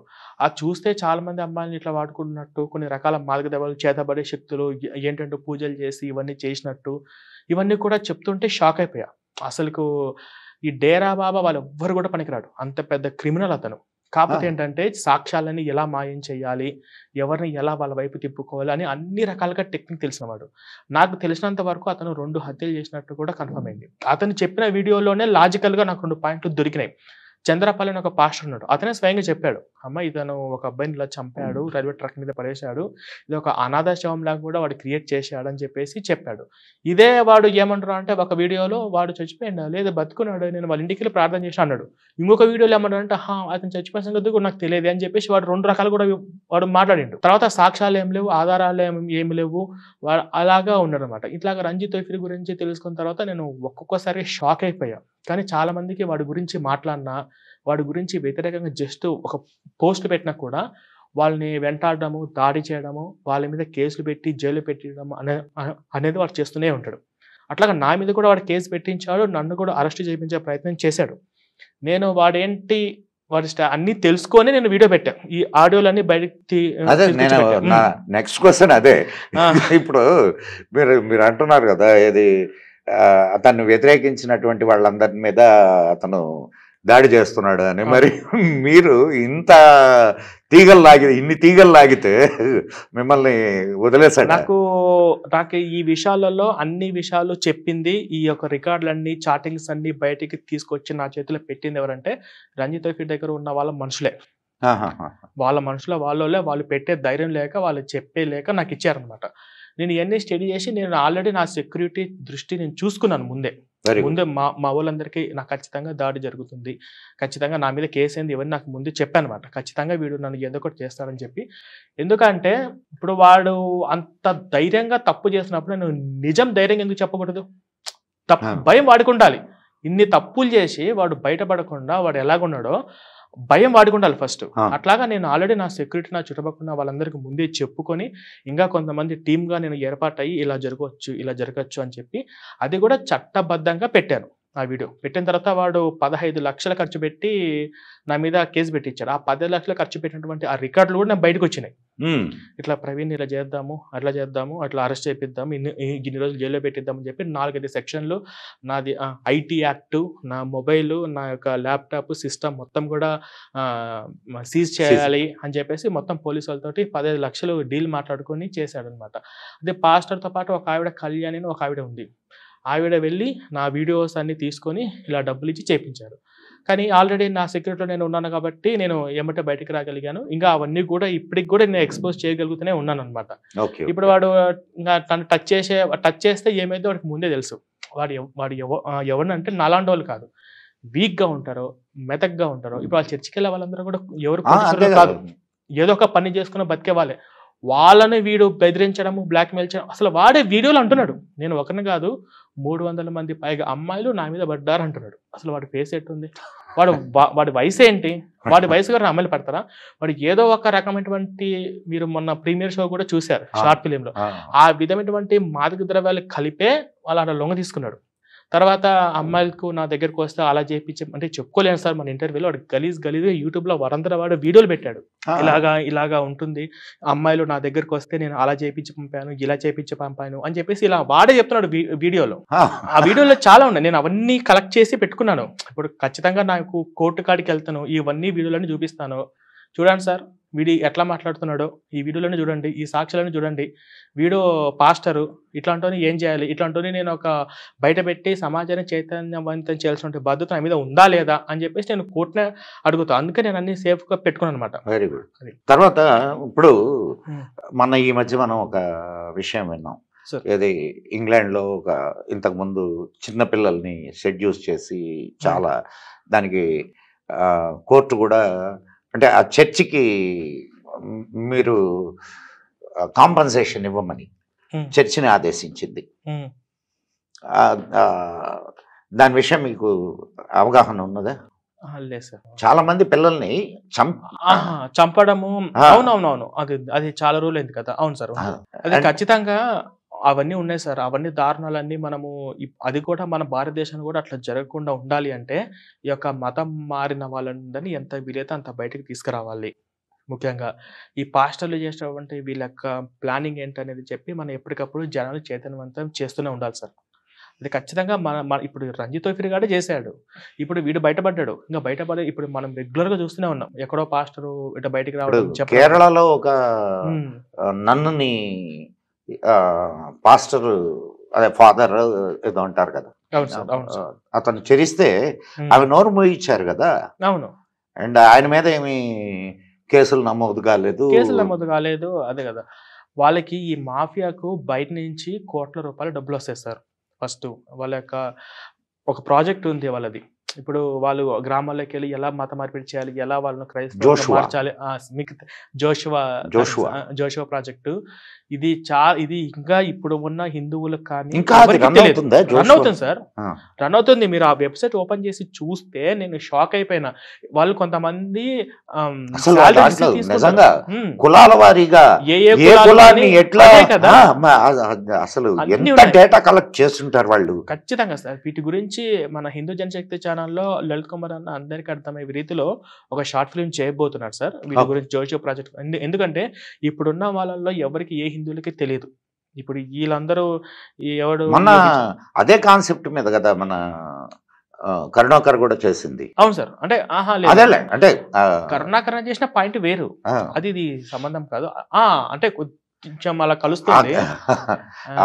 నేను అడిగాను కరుణాకర్ ఇది మరి జోషువా మీద ఏదైనా చేయకూడదా, మీరు వర్కౌట్ చేయకూడదా అని అంటే, సార్ అదే కాన్సెప్ట్ సార్ ఇది చూడండి మీరు అని చెప్పి ఆ రోజు వచ్చాను కదా నేను. అది ఇంకా చూపించాల్సింది చాలా ఉంది సార్ జోషువా కాన్సెప్ట్. అమ్మా చాలా ముందు ఆ వెబ్సైట్లన్నీ కూడా చూపించాలి, ఎవరెవరిని ఎట్లా అపాయింట్ చేసుకుంటున్నారో, వాళ్ళకి ఎంత శాలరీస్ ఇస్తున్నారు, వాళ్ళు ఏంటంటే గ్రౌండ్ లెవెల్కి వెళ్ళేసి ఇప్పుడు ఎవరైతే పేదవాళ్ళు ఉంటారో, అమ్మ మీకు బియ్యం లేదా బియ్యం తీసుకోండి, మీకు కష్టాలు ఉన్నాయి డబ్బులు తీసుకొని చెప్పి అలా అమాయకుల్ని వాళ్ళందరినీ చెరువు దగ్గరికి తీసుకెళ్ళి బాప్తిసం ఇచ్చి పూర్తి క్రిస్టియానిటీగా మారుస్తున్నారు. వాళ్ళ పేదరికాన్ని కూడా అడ్డు పెట్టుకుని వాళ్ళది చాలా ప్రాజెక్ట్ అనమాట. అది ఖచ్చితంగా బయటికి రావాలి. అండ్ ఇప్పుడు మీరు అటు క్రిస్టియానిటీలో ఉన్నారు, ఇటు దాని నుంచి బయటకు తీసుకురావడానికి, మీ వాళ్ళని బయటకు తీసుకురావడానికి చాలా పోరాటం చేస్తున్నారు. బేసిక్గా బైబిల్ గురించి తెలిస్తేనే అసలు నిజమేమిటి అనేది తెలియాలి కదా ప్రజలకి. అది అసలు ఏమున్నది బైబిల్లో, బైబిల్లో నుంచి మీరు ఏం చెప్పి వాళ్ళని ఇదిగో ఇది ఉంది ఇది లేదు అని చెప్పాలి కదా. దాన్ని ఎట్లా మీరు ప్రజల్ని కన్విన్స్ చేయగలరు సార్? ఈ ప్రపంచం మొత్తంలో ఒక పెద్ద కన్ఫ్యూజన్ బుక్, ఇంతకు మించిన కిరాతకం ప్రపంచంలో ఏ సాహిత్య గ్రంథంలో ఉండదు అని అలాంటి పుస్తకం ఏదైనా ఉందంటే అది బైబిల్. ఎందుకంటే ఒక్క బైబిల్ మీద ప్రపంచవ్యాప్తంగా 35,000 డినామినేషన్లు వచ్చాయి. విచిత్రం ఏంటంటే బైబిల్లో ఒక వచనం చూపించి ఈ వచనం ప్రకారం హిందువుల ప్రసాదం తినొచ్చు అంటాడు, ఇంకొక వచనం చూపించి ఈ వచనం ప్రకారం హిందువుల ప్రసాదం తినకూడదు అంటాడు, ఒకడేమో ఈ వచనం చూపించి ఈ వచనం ప్రకారము విగ్రహారాధన చెయ్యొద్దు పాపం అంటాడు, ఇంకొక వచనం చూపించి లేదు ఈ వచనం ప్రకారం విగ్రహారాధన చెయ్యొచ్చు అని చెప్పి ఈ రోమన్ క్యాథలిక్ వాళ్ళు ఇట్లా చేస్తుంటారు. ఒక వచనం చూపించి ఈ వచన ప్రకారము హిందువుల మనోభావాలు దెబ్బతినకుండా వాళ్ళు జై శ్రీరామ్ అనొచ్చు, అదేం తప్పు కాదంటాడు. ఇంకొక వచనం చూపించి అసలు జై శ్రీరామ్ మనం అనకూడదు, మనం అది కాదని చెప్పేసి అంటాడు. బైబిల్ ఎవరికి ఎప్పుడు ఎక్కడ ఎలా అర్థమవుతుందో వాడికైతే అర్థం కాదు. ఇప్పుడు ఉన్నటువంటి పాస్టర్లు అందరూ కూడా కొట్లాడుకునేది బైబిల్ ఎవరికి ఎప్పుడు అర్థమవుతుందో తెలియదు. నాకు అర్థమైంది, వీడికి తప్పు అంటాడు, వీడికి అర్థమైంది, వాడికి తప్పు అంటాడు. అట్లా ఇప్పుడు కాంట్రవర్సీస్ ఎవరికి అంటే మీరు అనొచ్చు మరి ఏది కరెక్ట్ అని. ఆ బైబిల్ అలాగే వాడు చెప్పింది కరెక్టే, వీడు చెప్పింది కరెక్టే. బైబిల్ ప్రకారంగా హిందూ దేవుల ప్రసాదం తినొచ్చు, బైబిల్ ప్రకారంగా హిందూ దేవుల ప్రసాదం తినకూడదు. ఈ రెండు ఉంటాయి. నిజంగా ఇలాగే ఉంటాయి. అదే మొన్న ఎవరో ఒక పాస్టర్ కూడా జై శ్రీరామ్ అన్నాడని చెప్పేసి చాలా మంది పాస్టర్లు అందరూ ఏడుస్తున్నారు. ఆయనేమో ఏదో ఒక వచనం చూపించాడు, చూసా ఈ వచనం ప్రకారము వాళ్ళ మనోభావాలు దెబ్బతిన నచ్చుండు. ఇంకొకటేమో ఈయన హనీ జాన్స్ అని చెప్పేసి ఒక వీడియో పెట్టేసి లేదు నీకు ఈ వచనం కనపడలేదా, అది సరిగా అర్థం చేసుకోవాలి అంటాడు. అది తర్వాత వచ్చేసి ఈ యొక్క బైబుల్ అనేది నేను ఒకటే మాట అంటున్నాను సార్, ఈ భక్తివన్ ఛానల్లో ఒకటే మాట నేను అడుగుతున్నా. ముఖ్యంగా క్రైస్తవులందరూ కానీ మనసు ఇక్కడ చేయబెట్టుకొని ఒకసారి ఆలోచించండి. ఈ బైబిల్ని తీసుకొని ఆదికాండ నుంచి ప్రకటన గ్రంథం వరకు మొత్తం మీద ఇప్పుడు పనికొచ్చేదానికి మంచి విషయాలు ఏమున్నాయి? ఏదైనా పాస్టర్ దగ్గరికి వెళ్ళేసి బైబిల్ ఇచ్చి సార్ ఆదికాండ నుంచి ప్రకటన గ్రంథం వరకు బైబిల్ మొత్తం మీద మంచి విషయాలు ఏమున్నాయి చెప్పండి అని అడగండి. వాళ్ళు చెప్పేది ఒక 10 పాయింట్లను రాసుకోండి. వాడు ఫస్ట్ ఏమంటారంటే నిన్ను వల్ల నీ పొరుగువాన్ని ప్రేమించండి, ఏదో చెప్తాడు ఒక 4-5. అది ఓపెన్ అది పక్కన పెట్టేసి చూస్తే అంటే ఈ హిందూ గ్రంథాలు భగవద్గీత రామాయణం అన్ని పక్కన పెట్టేసండి. ఫస్ట్ సుమతి శతకాలు కానీ వేమన పద్యాలు కానీ లేదా స్వామి వివేకానంద రాసినటువంటి నీతి సూతులు ఒక చిన్న ఇంత పుస్తకం ఉంటుంది. అదే కాకపోతే మనం చిన్నప్పుడు స్కూల్లో రాసిన కాపీ రైటింగ్ పుస్తకాలు ఉంటాయి, కాపీ రైటింగ్ నీతి ఉంటాయి. దాంట్లో కన్నా దీంట్లో ఎక్కువ మీనింగ్ ఉందా? నేను ఛాలెంజ్ విసిరి చెప్తున్నాను సార్. నేను చాలాసార్లు నేను అదే బుక్లెట్లో రాశాను, చాలా మంది వీడియోలు చేశాను. మీరు దేవుడి గురించి పక్కన పెట్టండి. ఇప్పుడు ఉన్నటువంటి ఈ జనరేషన్కి ఈ యువతకు పనికొచ్చే విషయాలు ఏమున్నాయి బైబిల్లో మంచి విషయాలు చెప్పండి అని నెత్తినెవరు బాదుకొని చెప్పా. ఒకరన్నా కూడా వీడియో పెట్టరు. అందులో మీరు మొత్తం వెతికిన ఎక్కడన్నా ఒక 4-5 తప్ప మిగతాదంతా కూడా నరకడము, రక్తపాతము, చంపడము, హింస, మారణకాండ తప్ప. మరి ఇవన్నీ అంటే మీరు చెప్తున్నది దీని ప్రకారం క్రిస్టియన్లు అందరూ ఈ బైబిల్ మొత్తం చదవలేదని అంటారా? 100% సార్. అసలు బైబిల్లో ఏముందో తెలిస్తే ఫస్ట్ ఆఫ్ ఆల్ బైబిల్ ఇస్త్రీ పడేసేది క్రిస్టియన్సే. ఇరే ఇవి ఉన్నాయా, ఇవే అని చెప్పేసి. ఇప్పుడు వాళ్ళు బైబిల్ని వ్యాపారంగా చేసుకుని ఉంటారు కదా, వాళ్ళు ఏ విధంగా సరే దీన్ని కవర్ చేసుకుంటూ బతకాల్సింది తప్ప వాళ్ళకి వేరే మార్గం అనేది లేదు. అట్లా ఈ క్రిస్టియన్స్ అమాయకంగా ఎవరైతే ఉన్నారో వాళ్ళకి బైబిల్ ఏముందో తెలియదు. ఎందుకంటే మోర్ దెన్ అందరూ కూడా చదువులేని వాళ్ళు, ఏదో కులానికి పని చేసుకునే వాళ్ళు తప్ప చదువుకునే వాళ్ళు చాలా తక్కువ మంది వెళ్తారు అది చర్చికి. ఇందులో ఏముందో వాళ్ళు ఎవరికి తెలియదు పూర్తిగా. ఇప్పుడు బైబిల్ ఈ సమస్యను ఎట్లా పరిష్కరించాలా ప్రవీణ్? చాలా మంది మన కరుణాకర్ కానీ, ఇటు లలిత్ కానీ, లేకపోతే ఇంకొన్ని ఆర్గనైజేషన్స్, మీరు ఇవన్నీ బైబిల్లో ఏమున్నాయో చెబుతున్నారు. అవును సార్. అండ్ రైట్, ఓకే, వాళ్ళు చెప్పనివి మీరు చెప్తున్నారు. కానీ ఇవన్నీ వాళ్ళ దాకా ఎక్కడ చేరుతున్నాయా? అంటే చేరుతున్నాయంటే మా ప్రయత్నం అయితే మేము చేస్తున్నాం సార్. నేను ఏం చేస్తున్నానంటే ఈ యూట్యూబ్లో వీడియోస్ కంటే కూడా నేను గ్రౌండ్ లెవెల్లోకి వెళ్ళి కొంతమంది జనాలు కూర్చోబెట్టి అవేర్నెస్ నేను చేస్తున్నాను. ఇప్పుడు మొన్న నాయుడుపేట తిరుపతికి వెళ్ళొచ్చాను, తర్వాత నిజామాబాద్కి వెళ్ళొచ్చాను, నిన్న చిత్తూరు జిల్లా పొంగనూరుకి వెళ్ళొచ్చాను. అక్కడ ఉన్నటువంటి కొంతమంది జనాలు, నేను కూడా అమాయకంగా ఉన్నటువంటి వాళ్ళు ఎవరైతే ఉన్నారో వాళ్ళందరినీ కూర్చోబెట్టాను. కొంతమంది సెక్యులర్గా ఉన్న హిందువులకి నేను చెప్పాను బైబిల్ ఇలా ఉంటుంది, మీకు ఇలా అర్థం కాదు, దయచేసి మీరు ఆ మతంలోకి వెళ్ళొద్దు, ఎందుకంటే మన కల్చర్ అనేది నాశనం అవుతుంది, ఇది మీరు దృష్టిలో పెట్టుకోండి అని చెప్పేసి నేను వాళ్ళందరికీ వెళ్ళినంత వరకు ఎడ్యుకేట్ చేస్తాను. అంబేద్కర్ కూడా చెప్పాడు ఏది, మీరు ఈ రెండు మతాల్లో కానీ దేశభక్తి ఉండదు, వెళ్తే దేశం మీద ప్రేమ పోతుంది అని. అవును సార్. దేశం మీదనే కాదు, మొత్తం మీద, కుటుంబం మీద, ఇతరులందరి మీద కూడా ద్వేషం వస్తూనే ఉంటుంది. ఇప్పుడు ఒక పాస్టర్ అన్నవాడికి హిందుత్వం మీద ఎంత కసి, ఎంత ద్వేషం ఉంటుంది అంటే జస్ట్ అసలు ఇంట్లో హిందూ దేవుల పటాలు ఉన్నాయి రమ్మంటే వాడు వస్తాడా? రాడు. నాకు తెలిసే అది ద్వేషం కాదు, ఏం కాదు, వీళ్ళని దోచుకోవడానికి అదొక ముసుగు, అంతే. ముసుగు సార్, అంతే. అది అంటే హిందువుల మీద ద్వేషంతో చేయడం కాదు, ద్వేషాన్ని బేస్ చేసుకొని దోచుకోవడం. అంటే ఈ దోచుకోవడం అనే దాని వెనక కూడా వాళ్ళు ఇచ్చే కానుకలు దశంభాగాలు అనే దానికంటే కూడా వీళ్ళకి విదేశాల నుంచి వస్తున్నాయి సార్. వచ్చే ఫండ్స్. ఇప్పుడు చర్చికి ఎంతమంది వస్తున్నారు, ఆ ఫోటోలు తీస్తారు, వీడియోలు తీస్తారు, ఆ ఫోటోలు వీడియోస్ అన్ని కూడా వాళ్ళకి పెడతారు. పెట్టంగానే ఇప్పుడు మీరు ఆలోచించండి, పల్లెటూర్లలో ఇల్లు కట్టుకోనికి ఇబ్బందిగా ఉన్నవాడు మంచి పాలరాయితో చర్చి ఎట్లా కడతాడు? వాడికి ఆ డబ్బులు ఎక్కడి నుంచి వస్తున్నాయి? ఆలోచించారు సార్. అట్లాగా వీళ్ళకి కూడా విదేశాల నుంచి వచ్చే డబ్బు మనం ఎంతమంది వాళ్ళు రోజు పొద్దున లేయడం బయటకెళ్ళి ఇప్పుడు ఈ 2 తెలుగు రాష్ట్రాల్లో 3 లక్షల మంది పాస్టర్లు 24 గంటలు ఇదే పని మీద ఉన్నారు. ఎవరు ఎప్పుడు ఎక్కడ దొరికితే మత మార్పిడి చేద్దామా అని చెప్పేసి. 2 లక్షల మంది పాస్టర్లు, 1,00,000 మంది ఇవాంజలిస్టులు అన్నమాట, సువార్థికులు. వీళ్ళు కారులో పోతా మత మార్పిడి చేయడము, ఎక్కడైనా ఒక గ్రామంలో కూర్చొని తిష్ట వేసి ఆ గ్రామంలోకి చూసి ఆ లోపలికి వెళ్ళడము, ఇంటికి వెళ్ళడము, ఇంట్లో లోపలికి వెళ్ళి కూడా కూర్చోవడము, దేవుడు నన్ను ఈ ఇంటికి రమ్మన్నాడు, దర్శించాడని చెప్పేసి ఇలా చెప్పడము. ఇట్లాగే వీళ్ళు మొత్తం ఈ 2 తెలుగు రాష్ట్రాల్లోనే 3 లక్షల మంది వరకు ఉన్నారు. 24/7 పనిచేసే వాళ్ళు ఇంటింటికి తిరుగుతున్నారు. అవును సార్. బానే ఉంది. మన వాళ్ళు అట్లా వాళ్ళ చర్చిల దగ్గరికి పోయి ఏమన్నా ప్రయత్నాలు చేస్తున్నారా? మన వాళ్ళు చర్చికి వెళ్ళి అంటే హిందువులా సార్? హిందువులు అంటే ఇప్పుడు మీరు ఎప్పుడైనా చేశారా? నేను కల్వర్ టెంపుల్ నేనే ఫస్ట్ స్టార్ట్ చేశాను బాబు. వాళ్ళంతా ధైర్యం చేసి గుడి కాడికి వచ్చి హిందువులు ఇంటి కాడికి వచ్చి వాళ్ళ ప్రచారాలు చేస్తుంటే మనం ఎందుకు మౌనంగా ఉండాలి అని చెప్పి నేను మా టీంని తీసుకొని కల్వర్ టెంపుల్ దగ్గరికి వెళ్ళి మేము ఈ బుక్లెట్లు పంచాం. ఈ బుక్లెట్లు మొత్తం 500 బుక్లెట్లు ఒక 3-4 టైమ్స్ పంచాము. తర్వాత ఒక చిన్న కేసు కూడా అయింది. మియాపూర్లోకి వెళ్ళి కల్వ సతీష్ గారు పెట్టించాడు కేసు. అది పెద్దగా నేను చూడాలి సార్, నేను పుస్తకంలో ఉంది పంచాను, పంచే రైట్స్ నాకు ఉందా లేదా, నేను తప్పు ప్రింట్ చేశాను అని చెప్పేసి అక్కడ పోలీస్ స్టేషన్లో మేము మాట్లాడాము. అదంతా జరిగిపోయింది. అయినా కానీ మేము పంచుతూనే ఉంటాము. ఇవన్నీ కూడా మేము ఖచ్చితంగా ఎదుర్కోవాలి ఎవరైనా కూడా. అది ఎందుకంటే వాళ్ళది లక్షల కోట్ల రూపాయల డబ్బు, వాళ్ళకు మాఫియా సార్. అది వాళ్ళకు ఇప్పుడు మాలాంటి వాళ్ళ సామర్థ్యం ఎంత వాళ్ళతో పోలిస్తే? అంతే కదా. కానీ అటువంటి మాఫియాతో మీరు పోరాడుతున్నారంటే అది చిన్న విషయం కాదు కదా. సో మీ పోరాటాన్ని కొనసాగించండి అండ్ ప్రజలకు నిజాలని తెలియజేయండి. అండ్ మీ ఫ్యూచర్ ప్లాన్స్ ఏందో కాస్త వివరించండి. మీ ఫ్యూచర్లో మీరు ఇంకేం చేయాలనుకుంటున్నారు? ఫ్యూచర్లో వచ్చేసి ఇప్పుడు నేను చేస్తున్న పనిని ఇంకొంచెం బలంగా ముందుకు కొనసాగిస్తూనే ఉంటాను సార్.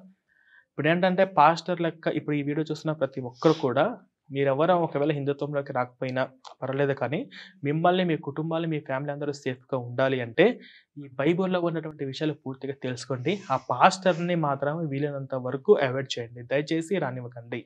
నేను హిందువులందరికీ ఒకటే చెప్తున్నాను బాబు, హిందువులందరికీ మీకు చెప్తున్నాను, ఫస్ట్ మీరు గుర్తుపెట్టుకోండి. మీకు ఆ క్రైస్తవ సిద్ధాంతాలు ఏంటి, ఆ క్రైస్తవ మతం ఏంటి, ఆ పాస్టర్లు ఏంటో అసలు మీకు తెలియదు. నేను అందులోంచి కంప్లీట్గా వచ్చి ఉన్నాను కాబట్టి మీరు చర్చికి వెళ్ళినా చర్చికి వెళ్ళకపోయినా నాకు లాభం లేదు, నష్టం లేదు. మీరు వెళ్ళినంత మాత్రాన నాకు లాభం రాదు, నష్టం రాదు.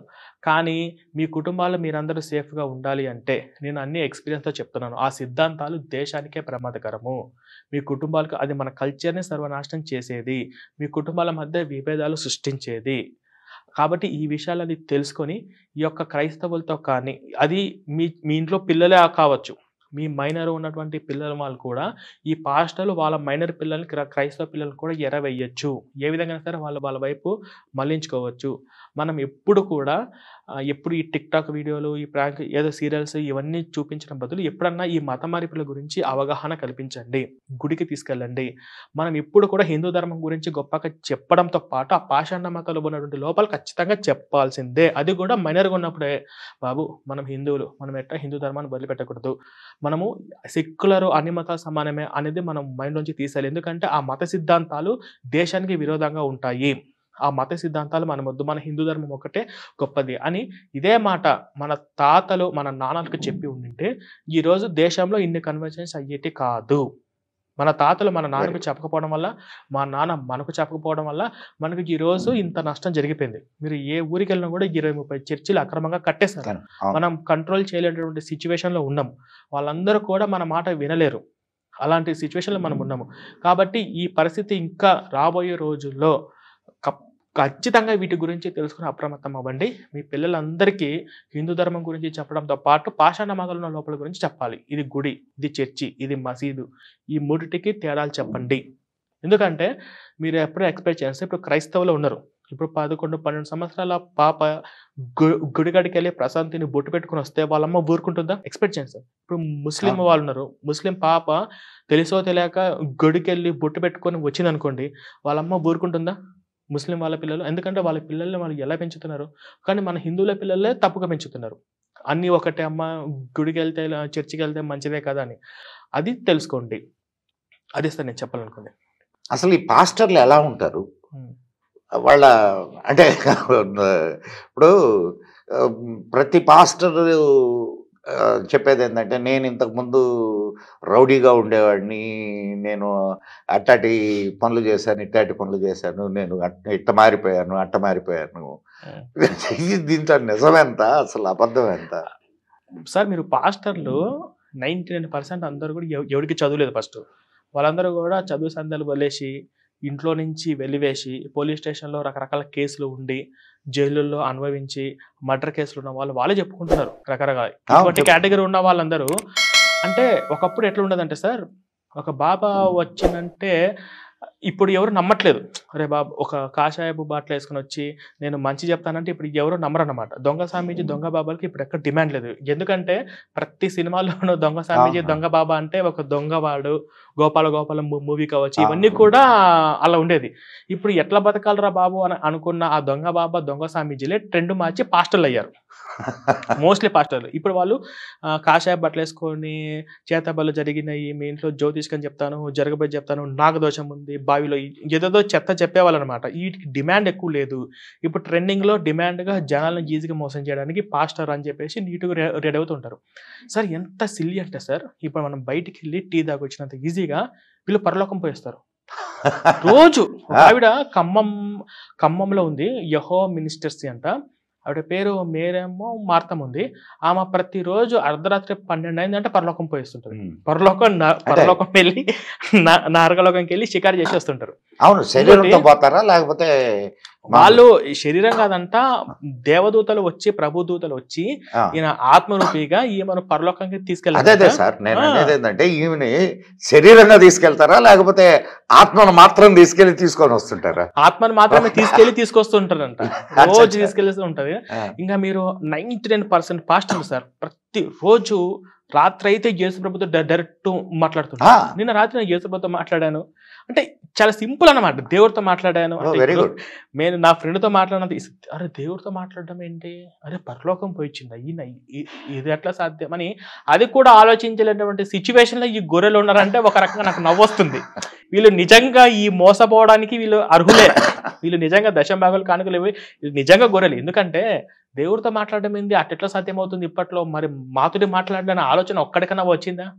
అట్టెట్లా మాట్లాడతారా బాబు దేవుడితోటి ఈ పాస్టర్లు అని చెప్పేసి అట్లా లేదనమాట. ఇట్లాగా ఉంటుంది కామెడీగా.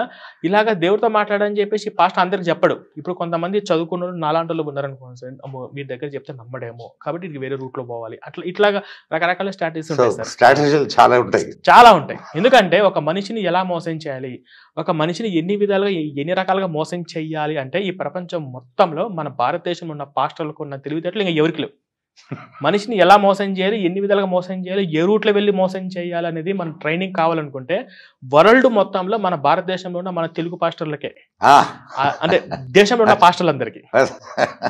అట్లా. ఆ. ఈ చర్చిలు ఎక్కువగా బాగా అట్రాక్ట్ చేసేదేంటంటే ఈ యొక్క మ్యూజిక్ సిస్టమ్. ఆ మ్యూజిక్‌ను బాగా ఆ. చేయడము. తర్వాత మీరెప్పుడైనా కూడా ఈ ద్రాక్షారసం ఇవన్నీ కూడా ఎక్కడ మన భారతదేశంలో దొరకదు. వాళ్ళకు యేసు శరీరము, బ్రెడ్ ముక్క ఇచ్చి అదే తినమని చెప్పడము. రక్తము. బల్ల అంటారు. అది బల్ల ఆరాధన అంటారు. వాళ్ళు పూర్తిగా దేవుడిలో ఉన్నట్టన్నమాట. బాప్తిసం తీసుకున్న తర్వాత ఇంకొన్ని రోజులకి పూర్తిగా దేవుడిలో ఉండాలంటే ఈ యొక్క బల్లాని ఇస్తారు. అది కొంచెం బ్రెడ్ ముక్క ఇచ్చి ఇది యేసు శరీరం తినండి అంటారు. ఇది యేసు రక్తం తాగండి అంటారు. అసలు అది బల్ల అంటే అదంతే అది. కాదు సార్, ఇప్పుడు యేసు సరే మనిషిగానే కదా పుట్టాడు. అవును. ఆయన రక్తము ఆయన మాంసం తినడం ఏమిటి? క్యానిబాల్స్ గా తప్ప దీంట్లో ఎక్కడ ఆధ్యాత్మికత ఉంది అనేది నాకు బ్రెయిన్ పనిచేయదు వాళ్ళకి. ఇది యేసు రక్తం తింటున్నా, ఇది యేసు శరీరం తాగు అంటే ఇట్లా అంతే అనమాట. అలా తాగడము, అలా తాగితే పాపాలన్నీ పోయాయంటే వీళ్ళు నమ్మడం అనమాట. అది కూడా ఒక రకమైనటువంటి ఒక మాదక ద్రవ్యం. అది ఒకసారి దానికి అట్రాక్ట్ అయ్యి అడిక్ట్ అయినామంటే ఇంకా మనము వాళ్ళని బయటికి తీసుకురావడం అసాధ్యం. చాలా కష్టం. ఇంకా ఎంతో మనము తెలియజేయాలి, 10 మంది చెప్పినా కూడా వాళ్ళు ఇంకా మారలేరు. వాళ్ళ సర్వస్వం యేసు, యేసు, యేసు శాశ్వతం అని చెప్పేసి అట్లా అంటుంటారు సార్. వాళ్ళు బయటకు తీసుకోవడం చాలా కష్టం. కాబట్టి ఎంత వీలైతే అంత చర్చిలు ఇచ్చే ఈ యొక్క ద్రాక్ష రసంకి కానీ, ఈ యొక్క బ్రెడ్ ముక్కలకు కానీ ఎంత వీలైతే అంత దూరంగా ఉండడం మనకు తెలుసుకోవాల్సిన విషయం. ముఖ్యంగా హిందువులందరూ కూడా. అసలు వాళ్ళను బయటికి రావడం ఎట్లా అంటే, మన దగ్గర ఒక సంస్కృతి ఉంది సార్. అతిథి దేవో భవ. ఇంటికి వచ్చిన అతిథిని మనం గౌరవించాలని. దయచేసి ఈ ఒక్క సంస్కృతి పాస్టర్ల మీద మాత్రం ఉపయోగించకండి సార్. రిక్వెస్ట్ చేస్తాను. ఎందుకంటే హిందుత్వంలో ఉన్న వాళ్ళందరూ కూడా అందరికి రెస్పెక్ట్ ఇస్తారు, అందరినీ సమానంగా చూస్తారు. కానీ మా క్రైస్తవులు ఎవరు అందరినీ సమానంగా చూడరు. వాళ్ళు విగ్రహారాధికులు, వాళ్ళు అన్యులు, వాళ్ళు అట్లా అని చెప్పేసి అలాంటి భావన ఉంటుంది. ఈ యొక్క అతిథి దేవో భవ అనే సంస్కృతి మాత్రం మా పాస్టర్ దగ్గర మాత్రం ఉపయోగించకండి సార్. రిక్వెస్ట్. చాలా చాలా విషయాలు చెప్పారు ప్రవీణ్ గారు. నిజంగా ఇది హిందువులందరూ కళ్ళు తెలుసుకోవాల్సినటువంటి విషయం. ఇది ఈనాటి చర్చా వేదిక మిత్రులారా. ప్రవీణ్ ద్వారా మనం అనేక విషయాలని మనం తెలుసుకున్నాం. ప్రముఖంగా హిందూ అన్నటువంటి ప్రతివాడు తన ధర్మాన్ని గురించి తెలుసుకోవడమే కాకుండా ఇతర ధర్మాల గురించి, ఇతర ధర్మాలు చేస్తున్నటువంటి పనుల గురించి, వాళ్ళ గ్రంథాల గురించి కూడా అధ్యయనం చేస్తే మనం ఈ ప్రమాదం నుంచి బయటపడొచ్చని మన ప్రవీణ్ కుమార్ గారు చెప్పారు. కళ్ళు తెరుచుకొని ఉండండి, కళ్ళు తెరుచుకొని నిద్రపోవద్దు. ఇది ప్రవీణ్ గారు ఇచ్చినటువంటి సలహా హిందువులకి. తను హిందువే, ఇప్పుడు మనకంటే చాలా స్ట్రాంగ్ హిందూగా మారాడు. తను మారడం కాకుండా తనలాగా ఒక మురికి గుంటలో ఇరుక్కుపోయినటువంటి వాళ్ళని బయటకు తీసుకురావడానికి తను చేస్తున్నటువంటి ప్రయత్నానికి ఖచ్చితంగా మనం ప్రవీణ్ కుమార్ని అభినందిద్దాం. వీలైతే మీకు చేతైతే ప్రవీణ్ కుమార్కి ఆర్థికంగా, హార్దికంగా 2 రకాలుగా సహాయం చేయమని భక్తివన్ ప్రేక్షకుల్ని కోరుకుంటూ మరో మంచి వీడియోతో మీ ముందుకు వస్తాము. మరో మంచి వ్యక్తితో మనం ఈ కార్యక్రమాన్ని నిర్వహిస్తాం. అంతవరకు సెలవు. మరి ఈ వీడియో మీకు నచ్చినట్లయితే వెంటనే సబ్స్క్రైబ్ చేయండి భక్తి ఛానల్ను. పక్కనే బెల్ ఐకాన్ ఉంటుంది, దాన్ని నొక్కండి. లైక్ చేయండి, షేర్ చేయండి. మీ మిత్రులకు కూడా మన భక్తివన్ ఛానల్ను పరిచయం చేయండి. జై హింద్, జై మా భారతి. నమస్కారం మిత్రులారా, మీ మదన్ గుప్తా.